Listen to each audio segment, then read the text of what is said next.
The fluorescent lights in Dr. Patterson's office felt different that Tuesday morning in October. Maybe it was because I knew, deep down, that whatever he was about to tell me would split my life into before and after. The autumn rain drummed against the windows of the Oncology Center in downtown Portland, Oregon, creating a rhythmic soundtrack to what would become the most important conversation of my 28 years. "I'm sorry, Marcus," Dr. Patterson said, his weathered hands folded on the mahogany desk between us. "The biopsy results confirm it's Hodgkin's lymphoma, stage 2. But I want you to know this is highly treatable. We've caught it early." The words hit me like a freight train, even though I'd been preparing for this possibility for weeks. The swollen lymph nodes in my neck, the persistent fatigue that I'd blamed on my demanding job at the tech startup, the night sweats that soaked through my sheets, it all made sense now in the cruelest way possible. I stared at the medical diagrams on the wall, trying to process what this meant. 6 months of chemotherapy. ABVD protocol, he called it, 4 drugs with names I couldn't pronounce that would hopefully save my life while making me feel like I was dying. "I know this is overwhelming," Dr. Patterson continued, his voice gentle but professional. "Do you have someone who can be here with you for support? Family? A partner?" That's when I thought of Helena. My girlfriend of 2 years, the one who made me laugh during my worst days at work, who knew exactly how I liked my coffee, who'd been there through every late-night coding session and startup crisis. If anyone would stand by me through this, it would be her. "Yes," I said, my voice barely above a whisper. "Helena.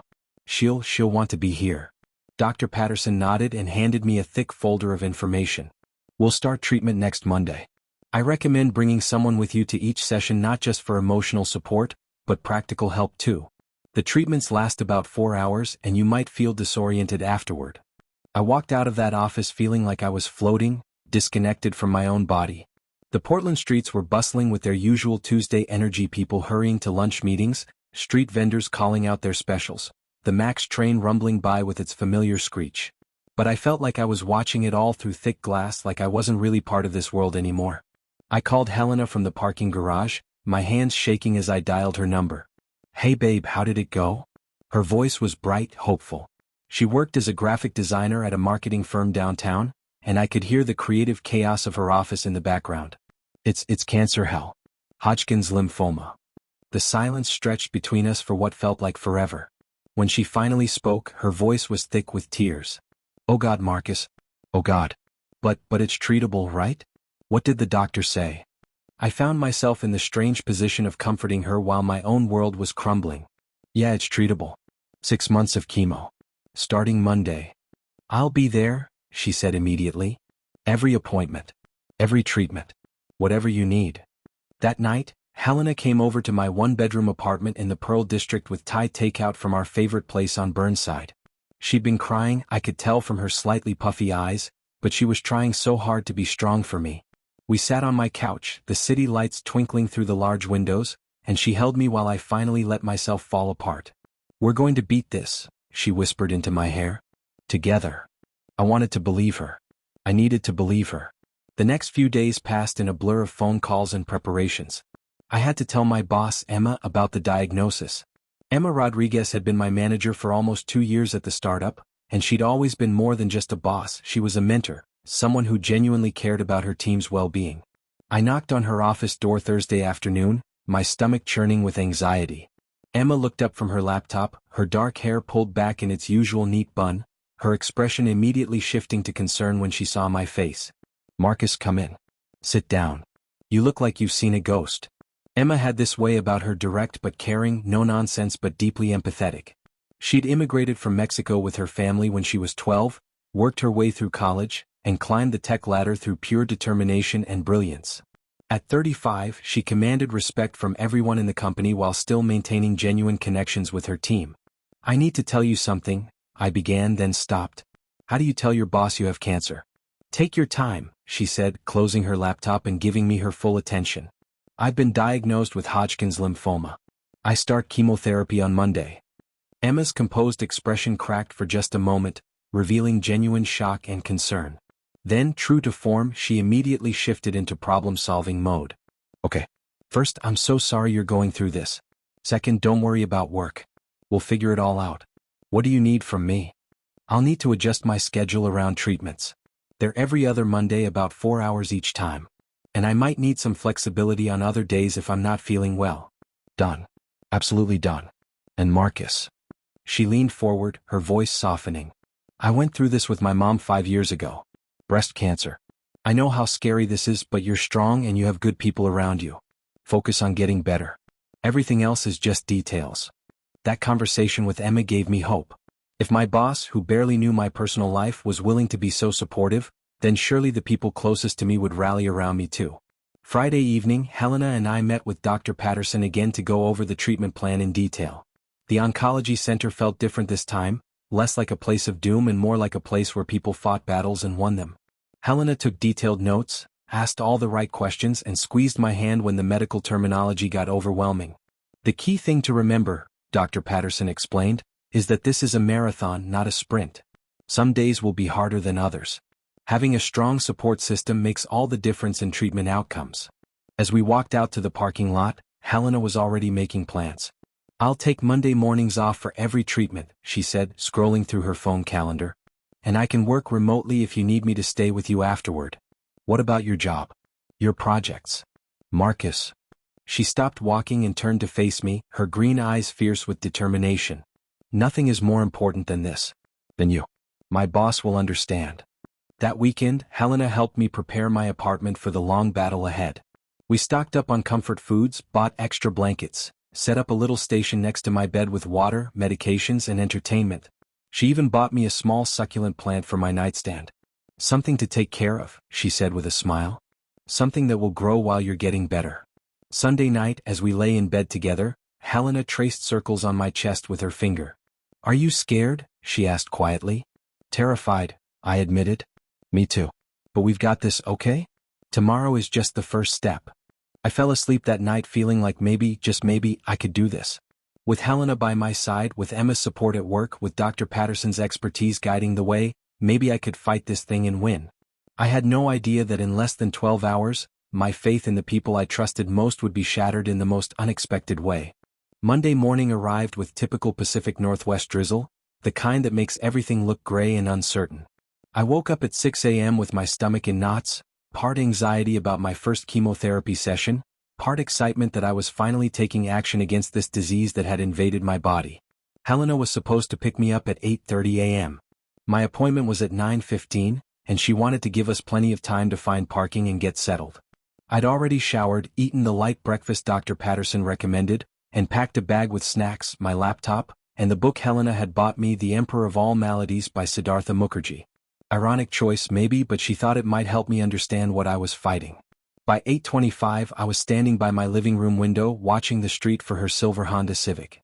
The Oregon Health and Science University campus was about 20 minutes away in normal traffic, but Monday morning in Portland could be unpredictable. 8:30 came and went. No Helena.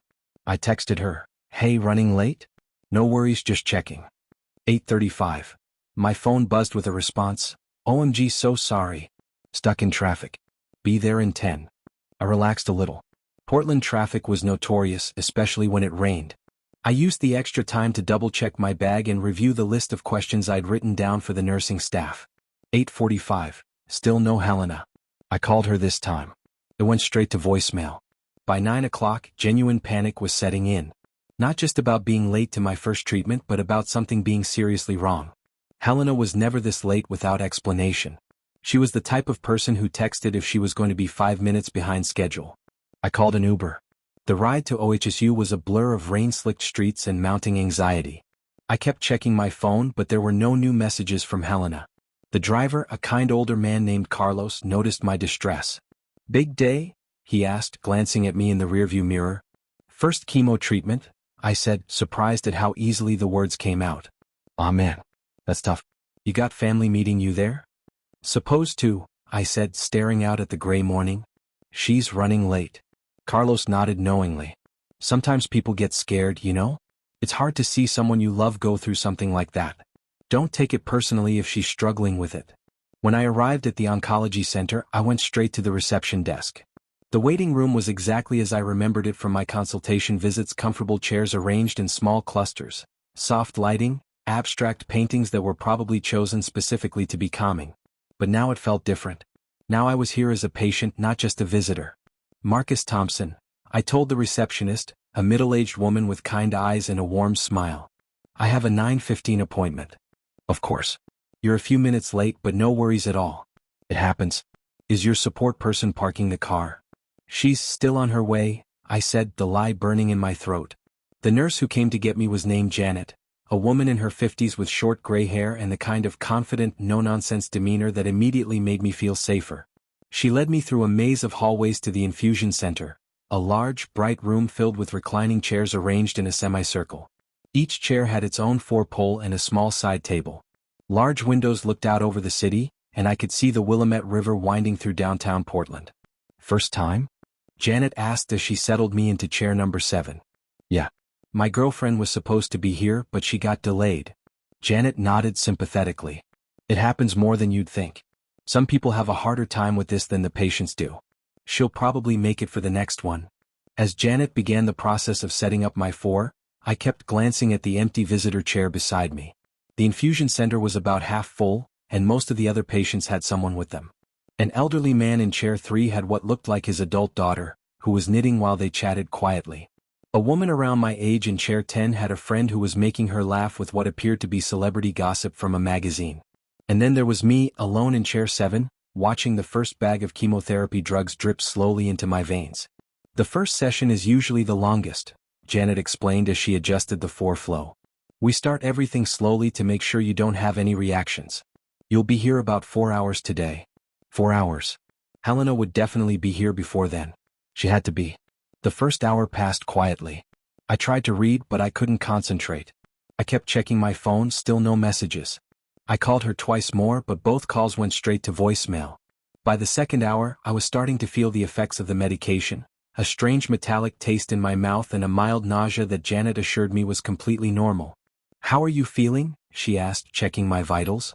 Physically? Not too bad. Emotionally? Kind of freaking out about where my girlfriend is. Janet sat down in the empty visitor chair beside me. Want to talk about it? I found myself telling this woman I'd just met about Helena, about how supportive she'd been through the diagnosis, about her promise to be there for every treatment. Janet listened without judgment, occasionally nodding or making small sounds of understanding. People react differently to medical crises, she said when I finished. Some people rise to the occasion immediately. Others need time to process. And some people discover they're not as strong as they thought they were. But she promised, I said, hating how childish I sounded. I know, honey. And she probably meant it when she said it. Around hour 3, my phone finally buzzed with a message from Helena. My heart leaped finally, an explanation, an apology, something to make sense of this nightmare. Instead, I opened my messages to find a meme. It was one of those generic inspirational images you see on social media. A sunset over mountains with text that read, "Stay strong. You've got this." The kind of thing people share when they want to seem supportive without actually having to do anything supportive. No explanation. No apology. No, I'm so sorry I missed your treatment. Just a meme. I stared at my phone screen for a long time, trying to process what I was seeing. This was Helena's response to abandoning me on one of the scariest days of my life? A generic meme that probably took her 30 seconds to find and send? The betrayal hit me harder than the cancer diagnosis had. At least with cancer, I knew what I was fighting. This was something else entirely. Bad news? Janet asked, noticing my expression. I turned my phone to show her the meme. She looked at it for a moment, then back at my face, and I could see the exact moment she understood. Oh, sweetie, she said softly. That's when I started crying. Not the dignified, stoic tears I'd shed in Dr. Patterson's office, but ugly, body-shaking sobs that I couldn't control. Janet immediately moved closer, rubbing my shoulder while I fell apart in chair number 7 of the OHSU Oncology Center. I'm sorry, I gasped between sobs. This is so embarrassing. Honey, I've been doing this job for 15 years. Trust me, you're not the first person to cry in that chair, and you won't be the last. And you're definitely not the first person to be let down by someone they trusted. Other patients were starting to notice my breakdown, but instead of judgment, I saw understanding in their faces. The elderly man in chair 3 gave me an encouraging nod. The woman in chair 10 mouthed, "It's okay," when I caught her eye. Want me to call someone else? Janet asked. Family? A friend? I thought about it for a moment. My parents lived in Chicago too far to be helpful on short notice. My brother was deployed overseas with the army. Most of my close friends were scattered across the country, chasing careers in different cities. Actually, I said, wiping my eyes with the tissues Janet handed me, could I call my boss? I know that sounds weird, but she offered to help. Janet smiled. Not weird at all. Sometimes the people we work with become our chosen family. I dialed Emma's number, hoping I wasn't bothering her in the middle of an important meeting. Marcus, how's the treatment going? Her voice was warm and concerned. It's going okay medically. But Helena didn't show up. She sent me a meme instead of an explanation. There was a pause. She sent you a what? A meme. One of those, stay strong things. Are you fucking kidding me? Emma's professional composure cracked completely. Sorry, I shouldn't swear, but seriously? She sent you a meme? Despite everything, I found myself laughing. Yeah.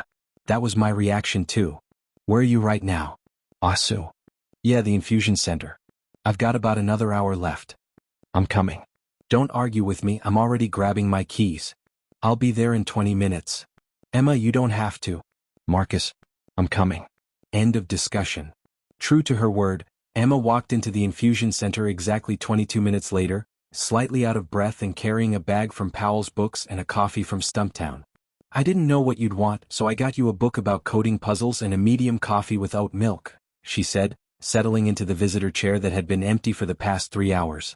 I was so grateful I almost started crying again. You didn't have to leave work. Yes, I did, she said firmly. Because this is what people do for each other. This is what showing up actually looks like. Emma stayed with me for the rest of the treatment, making conversation when I felt like talking and sitting quietly when I didn't.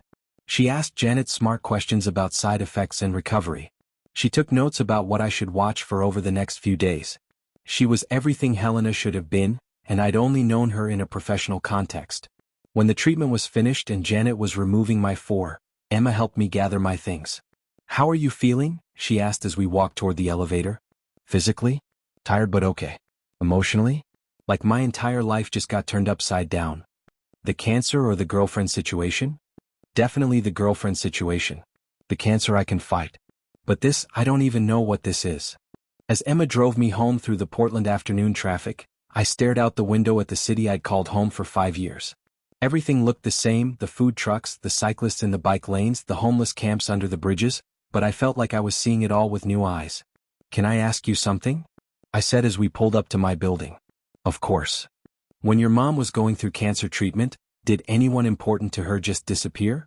Emma was quiet for a moment, her hands still on the steering wheel. Yeah, actually. Her sister.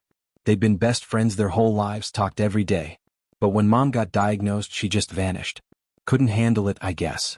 How did your mom deal with that? It broke her heart, Emma said honestly. But she also discovered who her real friends were. And sometimes that's a gift, even when it doesn't feel like one. That night, alone in my apartment, I sat on my couch staring at my phone. Helena had sent 3 more messages throughout the day, all memes. A cartoon cat saying, "You're stronger than you know." A photo of a mountain with, "Tough times don't last, tough people do." And a particularly obnoxious one with a cartoon superhero declaring, "Cancer picked the wrong person to mess with." Each one felt like another slap in the face. This was her idea of support? Generic internet platitudes instead of showing up when I needed her most? I thought about calling her, demanding an explanation. But what explanation could possibly make this okay? What excuse could justify abandoning someone during their first chemotherapy treatment and then pretending that memes were an adequate substitute for presence? Instead, I did something I never thought I'd do. I blocked her number. As I got ready for bed, I looked at the succulent plant Helena had bought me the weekend before, the one that was supposed to represent something growing while I got better. It seemed almost mockingly cheerful now, this little symbol of a future we were supposed to face together. But as I settled under my covers, exhausted from the day's physical and emotional trauma, I thought about Emma dropping everything to sit with me. I thought about Janet's kindness to a stranger. I thought about the other patients in the infusion center who had offered silent support to someone they'd never met. Maybe Helena's absence had shown me something important about who she really was. But everyone else's presence had shown me something even more important about who I was surrounded by, even when I didn't realize it. Tomorrow would bring new challenges, side effects from the chemo, questions from friends who didn't know about Helena's disappearance, the reality of facing 5 more months of treatment. But tonight, for the first time since my diagnosis, I felt like maybe I could handle whatever came next. even if I had to handle it without the person I thought would be by my side. The next 3 weeks passed in a blur of side effects, work adjustments, and the strange new rhythm of life as a cancer patient. The fatigue hit me harder than I'd expected, not just physical tiredness, but a bone-deep exhaustion that made simple tasks feel monumental. My hair started falling out gradually, first just extra strands in the shower, then clumps that would come out when I ran my hands through it. Emma had been checking on me almost daily, either stopping by my apartment after work or sending thoughtful texts asking how I was feeling. She never made it feel like pity, just genuine care from someone who understood that big gestures weren't always necessary. Sometimes support was as simple as showing up with soup from Tom Kha Soup or asking if I needed anything from the grocery store. I hadn't heard from Helena since I blocked her number, though I'd heard through mutual friends that she'd been telling people I was going through a rough patch, and that she was giving me space to process everything. The sanitized version of abandonment, apparently. My second chemotherapy session was scheduled for a Monday morning in early November. This time, I knew what to expect medically. Janet had prepared me well for the routine, the timing, the side effects. What I didn't expect was how different it would feel emotionally. Emma had offered to come again, but I'd insisted she didn't need to keep taking time off work for me. "I'll be fine," I'd told her. "I know the drill now." But as I sat in the Uber on the way to OHSU that Monday morning, I realized I'd been lying to myself. I wasn't fine with being alone. The first treatment had been traumatic, partly because of Helena's abandonment, but also because the whole experience was new and scary. Now that I knew what to expect medically, the emotional component felt even more intense. Janet greeted me with her usual warm professionalism as she led me back to chair number 7. Apparently I'd been assigned a regular spot. "Flying solo again today?" she asked as she began setting up my 4. "Yeah, I told my boss she didn't need to keep babysitting me." Janet raised an eyebrow. "Babysitting? Is that what you think support looks like?" Before I could answer, I heard a familiar voice behind me. "Marcus, there you are." I turned to see Emma walking into the infusion center, carrying her usual bag from Powell's and a coffee, but this time she wasn't alone. Behind her was David Martinez, one of our co-workers from the development team, holding what appeared to be a portable gaming setup. "What are you guys doing here?" I asked, genuinely confused. "Supporting you," Emma said matter-of-factly, settling into the visitor chair. "David thought you might be bored during the long sessions, so he brought his Nintendo Switch and some multiplayer games." David, normally one of the quieter people on our team, grinned as he pulled up a second chair. "I figured if you're going to be stuck here for 4 hours, we might as well make it fun. I brought Mario Kart, Super Smash Bros., and that new co-op puzzle game that just came out." I was so touched I couldn't speak for a moment. These were people I worked with, not my closest friends, and they'd voluntarily given up their Monday morning to sit in a hospital with me. "You guys really didn't have to do this?" I finally managed. "Of course we didn't have to," Emma said, pulling out her laptop. "We wanted to. There's a difference." As Janet finished setting up my 4, she smiled at my unexpected support crew. "This is nice. It's always better when patients have company." The next 4 hours were unlike anything I could have imagined. David had thought to bring headphone splitters so we could all play games together without disturbing other patients. Emma worked on her laptop but took breaks to join our gaming sessions or engage in animated discussions about everything from work projects to terrible movies we'd all loved as kids. Around hour 2, when the chemo drugs started making me feel queasy, David wordlessly handed me some ginger candies his wife had apparently suggested. Emma had brought a small blanket that she tucked around my legs when she noticed me shivering. These weren't grand gestures, they were small acts of thoughtfulness that somehow meant everything. "Can I ask you guys something?" I said during a quiet moment between games. "Sure," Emma replied, not looking up from her laptop screen. "Why are you doing this? I mean, really? We're co-workers. You barely know anything about my personal life." David paused the game and looked at me seriously. "Dude, you think we're just co-workers? You helped me debug that nightmare database issue that almost killed our product launch. You stayed until midnight helping me figure it out, and you never made me feel stupid for missing something obvious." "That's different," I protested. "That was work." "Was it?" Emma closed her laptop and turned to face me. "Because I remember you asking how my mom was doing every week during her treatment. I remember you covering my meetings when I had to take her to appointments. You think that was just work too?" I thought back to those months when Emma's mother had been fighting breast cancer. I'd barely thought about the extra hours I'd worked or the meetings I'd covered. It had just seemed like the obvious thing to do when someone was going through a crisis. "That's exactly my point," Emma continued. "When people matter to you, you show up. It's not complicated. A woman in the chair next to mine had been listening to our conversation, not eavesdropping, but it was hard not to overhear in the shared space of the infusion center. She was probably in her 60s, with a colorful headscarf covering her bald head and an IV dripping into her arm just like mine. "Excuse me," she said softly. "I don't mean to interrupt, but I wanted to say how lovely it is to see this. I've been coming here for treatments for 6 months, and I've watched a lot of people go through this journey. The ones who do best aren't necessarily the ones with the most visitors, they're the ones with the right visitors." She gestured toward my little group. "These are the right visitors." Her words hit me harder than I expected.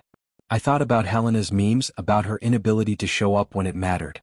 Then I looked at Emma, who was already back to work but kept glancing over to make sure I was okay. At David, who was researching chemo-friendly snacks on his phone. At Janet, who had somehow made time in her busy schedule to check on me more frequently than her other patients. "I'm Margaret, by the way," the woman continued. "And if you don't mind me sharing some hard-earned wisdom, the people who matter will surprise you. Sometimes it's not who you expect." After the treatment, as David helped me gather my things and Emma arranged for our Uber ride home, I felt something I hadn't felt since my diagnosis: genuine optimism. Not about the cancer that was still a battle I had to fight day by day, but about my ability to get through it.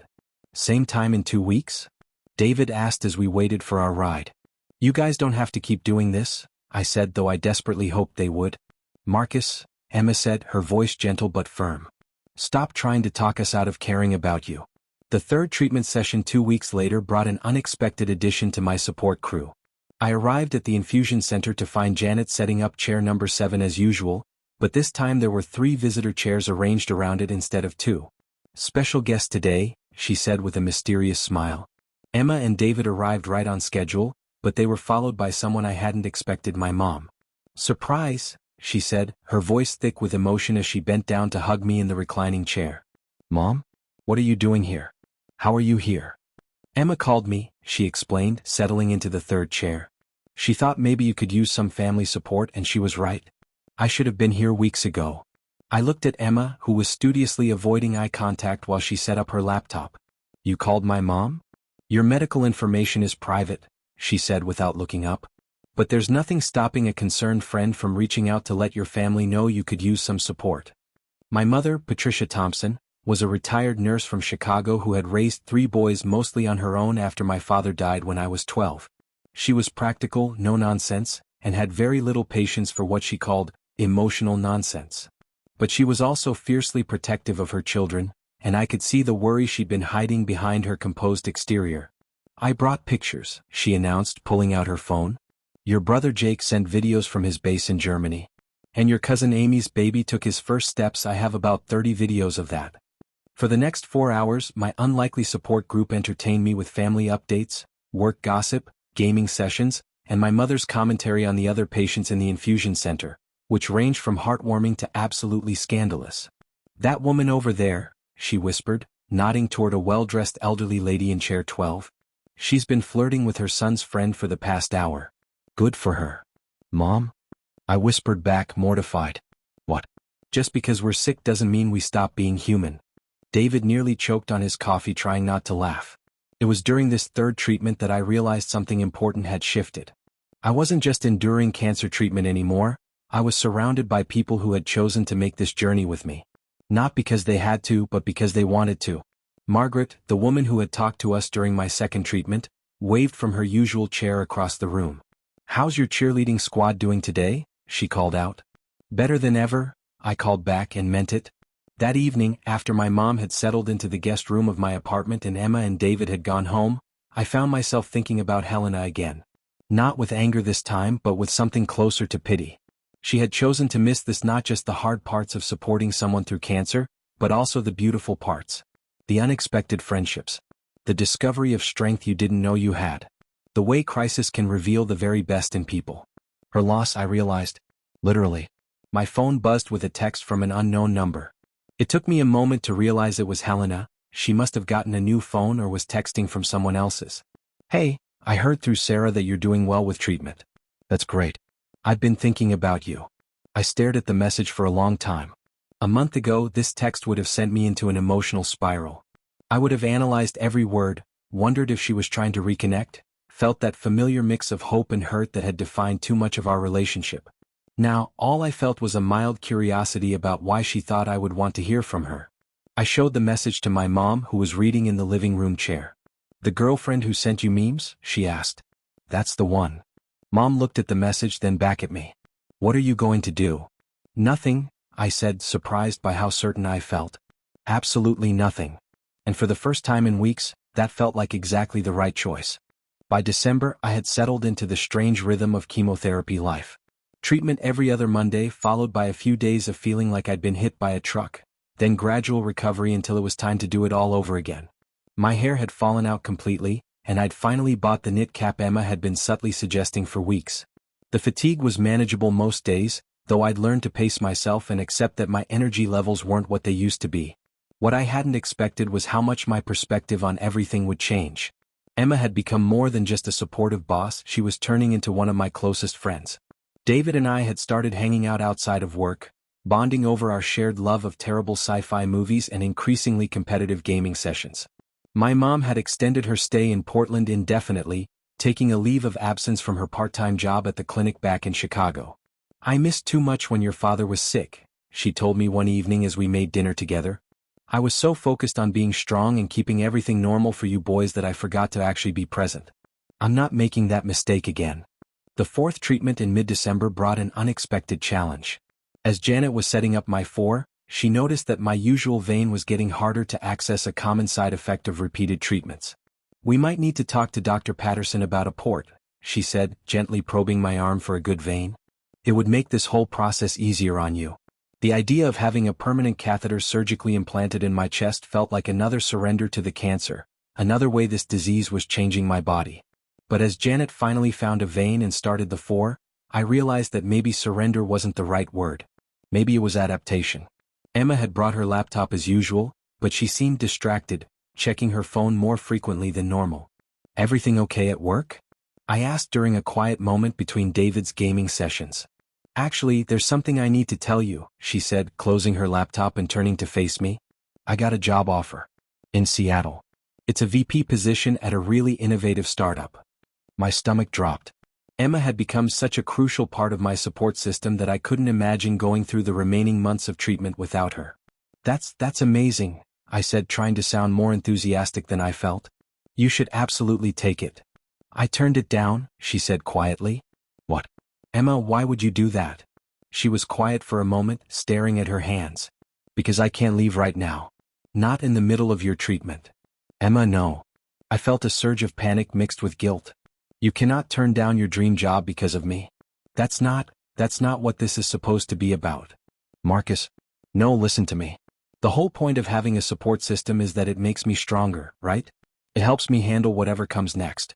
But if my cancer is holding back people I care about, then it's not support anymore, it's obligation. And that's not what I want." David had paused his game and was listening to our conversation. My mom, who had been quietly knitting in the corner, looked up from her needles. "He's right," she said simply. "Emma, sweetheart, you've already given him something incredible, you've shown him that he's worth showing up for. But part of caring about someone is not letting them become a cage that keeps you from living your life." Emma's eyes filled with tears. "But what if something happens? What if he needs me and I'm not here?" "Then he'll figure it out," my mom continued. "Because that's what strong people do. And you've helped him discover that he's much stronger than he thought he was." I looked around at this unlikely group: my mother, my boss who had become a friend, my coworker who had become a gaming buddy, and Janet, who was listening to our conversation while monitoring my with the practiced attention of someone who had seen hundreds of these moments. "Emma," I said, "do you remember what you told me after my first treatment? About how crisis shows you who your real friends are?" She nodded. "You've already shown me that you're a real friend. Now let me be one for you. Take the job. Move to Seattle. Build the career you've been working toward your whole life. But, no buts. Seattle is 3 hours away, not 3 time zones. You think I'm going to let you disappear from my life just because you're in a different city?" Over the next hour, as the chemotherapy drugs continued their slow drip into my system, we talked through the logistics. Emma would start her new job in January, right after my 5th treatment.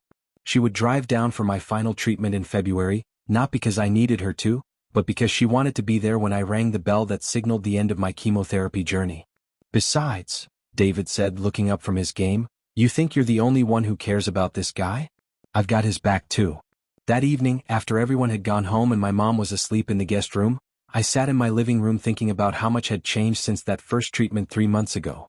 The person who had been devastated by Helena's abandonment felt like a different version of myself, someone smaller, more fragile, more dependent on other people's validation. I thought about Helena's text from a few weeks earlier, the one I'd never responded to. She'd sent 2 more since then, casual messages asking how I was doing, mentioning things that reminded her of me, testing the waters to see if I was ready to let her back into my life. I picked up my phone and finally typed a response. Hi Helena. I'm doing well with treatment, thanks for asking. I want you to know that I don't have any anger toward you anymore. I understand that my diagnosis was scary and that not everyone knows how to handle that kind of situation. But I also want you to know that I've learned a lot about what real support looks like, and it's not something I'm willing to compromise on anymore. I hope you're well, but I think it's best if we don't stay in touch. Take care. I hit send before I could second-guess myself. Her response came less than 5 minutes later. I understand you're angry, but don't you think you're being a little dramatic? It's not like I completely abandoned you. I sent you messages to let you know I was thinking about you. I stared at that message for a long time, marveling at how completely she missed the point.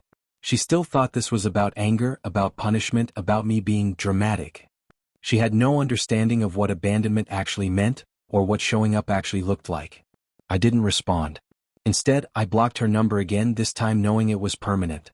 My 5th treatment in early January was bittersweet. Emma's last day at work had been the Friday before, and she'd spent most of the week training her replacement and making sure all of her projects were in good hands. She was excited about her new job but trying to hide her sadness about leaving. This feels weird, she said as Janet set up my 4 for the 5th time. I've gotten so used to our Monday morning routine. It's not ending, I reminded her. It's just changing. David had brought a special surprise for Emma's last treatment as part of our group, a custom-made gaming controller with her initials engraved on it. For when you visit, he explained. Or when we do online gaming sessions. You're not getting rid of us that easily.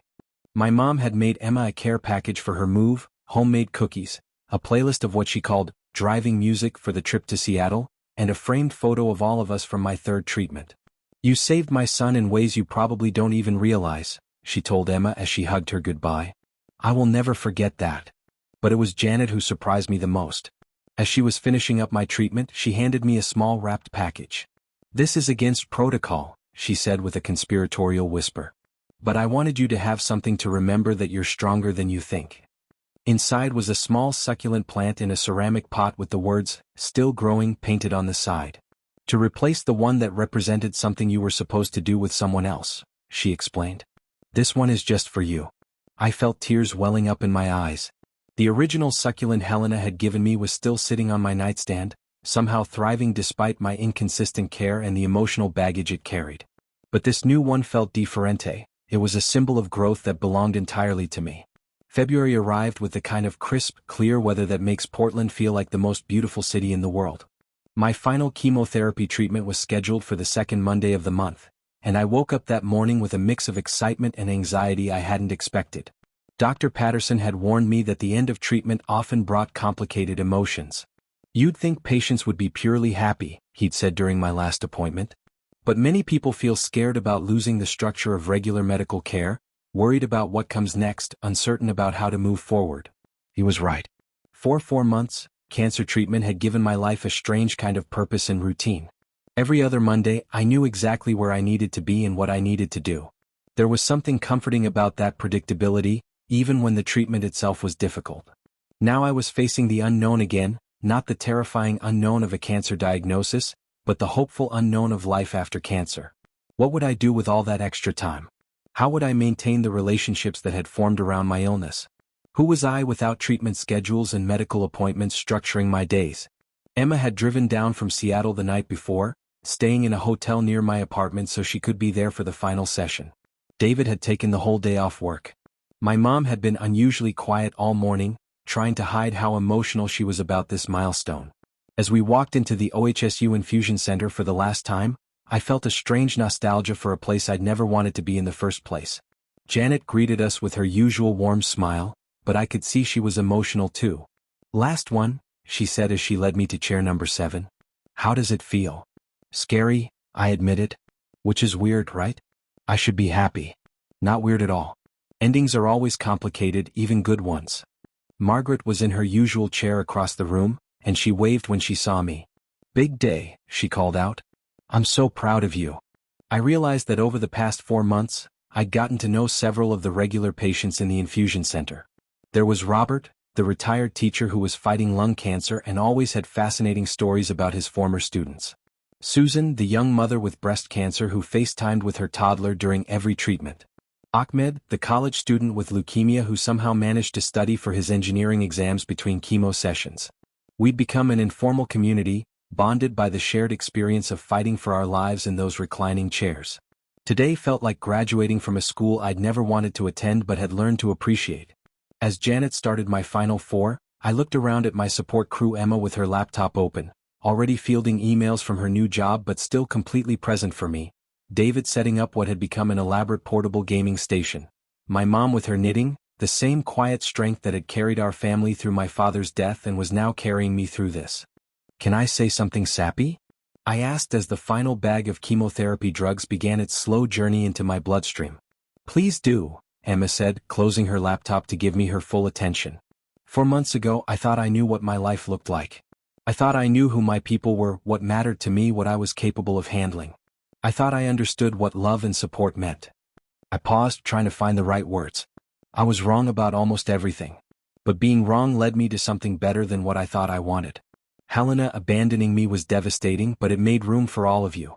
It forced me to discover that I'm stronger than I knew, and that real love isn't about grand gestures or promises, it's about showing up, consistently, especially when it's hard. My mom had stopped knitting and was wiping tears from her eyes. David was pretending to focus on his game setup, but I could see he was listening to every word.